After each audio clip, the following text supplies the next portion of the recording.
ఈ beans type ఉంటాయండి. ఈ బీన్స్ కాదు, కాకపోతే బొబ్బర్లు ఉంటాయి కదా, మనం టిఫిన్ చేసుకునే గారెలు చేసుకుంటాం కదా, అది ఆ ఇత్తనం ఉంటుందండి లోపల. దీంట్లో ఇవి ఎండితే బొబ్బర్లు అవుతాయి అనుకుంటా. కానీ దీని కర్రీ చాలా బాగుంటుందండి. నేను ఇవాళ దీని కర్రీ చేసి చూపిస్తా. దీన్ని కట్ చేసుకోవచ్చు, కానీ ఇలా పీస్ వస్తుంది కదా, కట్ చేసుకొని అయినా వేసుకోవచ్చు, తొందరగా అయిపోయిద్ది. ఇలా గిల్లుకోవచ్చు. నేనైతే ఇలా గిల్లుకుంటున్నాను. అన్నీ ఇలా గిల్లేసుకుంటాను. గిల్లుకొని ఫ్రై చేసుకోవచ్చు, టమాటా వేసి వండుకోవచ్చు, ఎలాగైనా వండుకోవచ్చు అండి. కర్రీ చాలా బాగుంటుంది, చాలా టేస్ట్ కూడా ఉంటుంది. నేను ఇవాళ ఈ కర్రీ చేసి చూపిస్తాను. అన్నీ ఇలా గిల్లుకున్నానండి. కొన్ని ముదిరినాయి కాబట్టి దాంట్లో ఇత్తనాలు తీసా. చూసారా బొబ్బర్లు ఇత్తనాలు? ఇవేనండి ఎండబెడతారనుకుంటా, ఎండబెట్టి బొబ్బర్లు చేస్తారనుకుంటా. అంటే ఇంకా లావయ్యి, ఈ కాయ లావయ్యి ఎండబెట్టి ఒలిసి చేస్తారనుకుంటా. ఒక్కొక్క ఇత్తనం లావు ఉంది, ఒక్కొక్కటి సన్నగా ఉంది. ఇప్పుడు ఇవన్నీ కడుక్కుందాం మనం. దాంట్లో శుభ్రంగా ఇలాగా 2-3 సార్లు కడుక్కుందామండి. కొన్ని పాడైనవి కూడా ఉంటాయి కదా, అందుకని 2 సార్లు కడుక్కుందాం. ఇత్తనాలు చూసారా? ఈ బాగా ఫ్రై అయితే చాలా టేస్ట్గా ఉంటాయండి ఇత్తనాలు కూడా. మేము ఇత్తనాలు ముదిరిపోయిన దాంట్లో తీసానన్నమాట. ఇప్పుడు ఉల్లిపాయలు కోసుకుందాం. దాంట్లోకి 2 ఉల్లిపాయలు వేస్తున్నానండి. ఉల్లిపాయ పొట్టు తీసుకుందాం. ఉల్లిపాయలు సన్నగా కట్ చేసుకుందామండి. ఇది చాలా సన్నగా కట్ చేసుకోవాలి.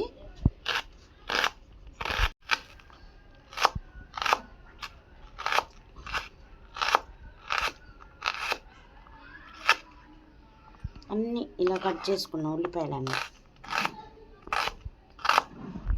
కర్రీ చాలా బాగుంటుందండి చేసుకునే రీతిలో చేసుకుంటే, అందుకనే చేసి మా వారికి పెడుతున్నా. కళాయి పెట్టుకున్నానండి. నూనె పోసుకున్నాం. కూరకు సరిపడా నూనె పోసుకున్నాం.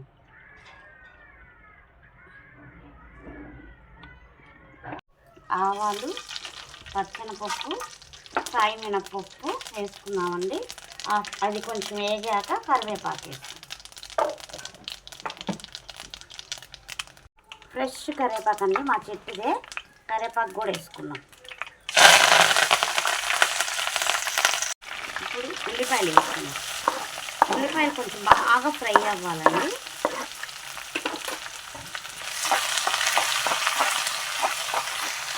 కొంచెం పసుపు వేసుకున్నామండి. పసుపు వేసుకొని ఉల్లిపాయలు బాగా ఫ్రై అవ్వాలండి. కొంచెం గోల్డ్ కలర్ వచ్చేదాకా ఫ్రై చేసుకున్నాం. ఉల్లిపాయ అలా ఫ్రై అయింది కదండి. ఇప్పుడు కడిగి పెట్టుకున్న ఇవి బీన్స్ టైప్ ఉన్నాయి వేస్తున్నానండి. దాని పేరు చెప్పాలంటే నాకు సరిగ్గా తెలియట్లేదు, అందుకని నేను బీన్స్ అని వేస్తాను. మా వారికి వేరే పేరు చెప్పారు, ఆ పేరు చెప్పలేను. అది వేసుకొని బాగా కలుపుకొని మూత పెట్టేసి 5 నిమిషాల పాటు వదిలేయాలండి. అప్పుడు మగ్గిపోయిద్ది ఇది బాగా. ఇప్పుడు ఉప్పు వేసుకున్నాం. ఉప్పు కూడా వేసేసి మూత పెట్టేసి ఒక 5 నిమిషాల పాటు ఉప్పు సరిపడా వేసుకుంటున్నామండి. నేను నాకు చేత్తో వేయడం అలవాటు, సుమారు కొలతగా వేసేస్తాను. ఇప్పుడు ఇది బాగా కలుపుకొని 5 నిమిషాలే మూత పెట్టాలండి మగ్గేదాకా. 5 నిమిషాలు అయింది కదండి. చూసారా ఎలా మగ్గిపోయిందో కర్రీ. ఇప్పుడు మూత తెరిసే ఫ్రై చేసుకోవాలండి. దీంట్లోకి ఎల్లిపాయ కారం వేసుకుంటే చాలా బాగుంటుంది. ఫ్రై అయ్యాక మొత్తం ఫ్రై అవ్వాలి, బాగా ఫ్రై అవ్వాలండి. దగ్గర ఒక అరగంట, 3/4 గంట పైనే సుమారు వేసుకోవాలండి. ఎంత ఫ్రై అయితే అంత బాగుంటుంది కర్రీ. మధ్య మధ్యలో కలుపుకుంటూ ఉండాలండి, లేదా ఇలా మాడిపోయింది. సిమ్లో పెట్టుకొని బాగా ఫ్రై చేసుకోవాలండి. కలుపుకుంటూనే ఉండాలి. ఇది సేమ్ గోరుచిక్కుడుకాయ ఫ్రై చేసుకున్నట్టు చేసుకోవచ్చండి, కానీ దాని టేస్ట్ వేరు ఉంటుంది, దీని టేస్ట్ వేరు ఉంటుంది. ఏ కర్రీకి ఆ టేస్ట్. బాగా వేగిందండి. ఇప్పుడు ఎల్లిపాయ కారం దంచి వేస్తాను. ఎల్లిపాయ కారం దంచుతాం.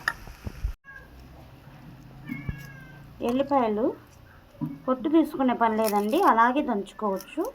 అప్పుడే టేస్ట్గా ఉంటుంది ఎల్లిపాయ కారం. అప్పటికప్పుడు దంచేసుకుంటే ఏ కర్రీ అయినా సూపర్ ఉంటుందండి ఎల్లిపాయ కారంలో. కోడిగుడ్లు కూడా అంతే ఉడకబెట్టుకొని బాగా ఎల్లిపాయ కారం వేసుకొని తింటే ఆహా దాని రుచే వేరండి, ఇంత బాగుంటుందో. ఇప్పుడు ఇదంతా దంచుతాం.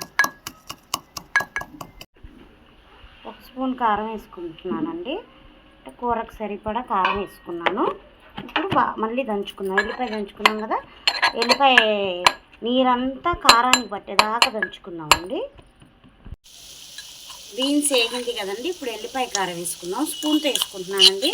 మొన్న కూడా అంతే ఒక కర్రీ ఇలాగే దంచి వేసేసి చేత్తో వేసేసానండి. స్నానానికి వెళ్ళి మొహం రుద్దుకుంటే మొహం అంతా మంట, అందుకని ఇప్పుడు నేను స్పూన్తో వేసుకుంటున్నాను.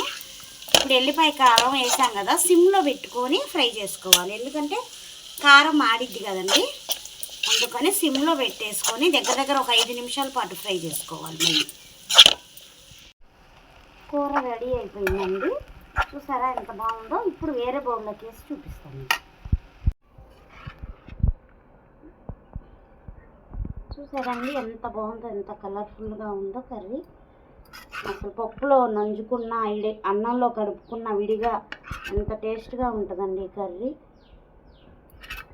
అసలు చాలా టేస్ట్గా, చిక్కుడుకాయ కర్రీ కంటే చాలా బాగుంటుంది. దాని టేస్ట్ దాంది, దీని టేస్ట్ దీందే. చూసారండి మా బీన్స్ కర్రీ ఎంత బాగుందో. చూస్తుంటే నోట్లో నీళ్ళు ఊరుతున్నాయండి, కానీ నేను తినడానికి కాదు, ఇది మా వారు డ్యూటీకి తీసుకెళ్తారు కర్రీ. నా వీడియో కనుక మీకు నచ్చితే లైక్ చేయండి, షేర్ చేయండి, సబ్స్క్రైబ్ చేయండి, సపోర్ట్ చేయండి. నా ఫుల్ వీడియోస్ అన్నీ చూడండి, నన్ను కొంచెం సపోర్ట్ చేయండి.